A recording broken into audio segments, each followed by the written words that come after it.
কত সুন্দর grow bag হয়ে গেছে। বন্ধুরা তোমরা কেমন আছো? আশা করছি ভালো আছো।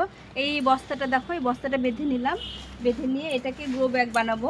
এটাকে উল্টে এটা একটা গ্রো ব্যাগ বানিয়ে নিলাম। এই যে এইভাবে এর মধ্যে আমি সবজি লাগাবো। এর মধ্যে আমি এই যে গাছের ডাল পাতা এগুলো সব শুকিয়ে নিয়েছি।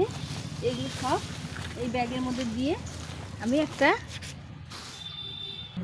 এর মধ্যে দেখো যত ডাল পাতা সব শুকিয়ে এর মধ্যে দিয়েছি। এর মধ্যে মাটি দিয়ে দিব এখন। এই যে এর মধ্যে কিছুটা মাটি গোবর সার মিশিয়ে পাতা পচা সার দিয়ে এই মাটিটা করে নিয়েছি। এর মধ্যে এখন আমি ডাঁটার বীজ বুনবো।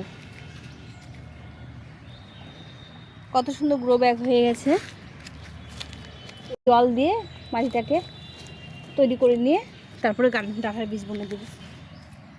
তোমাদের ভিডিওটা ভালো লাগলে লাইক শেয়ার সাবস্ক্রাইব করে পাশে থেকো। টাটা।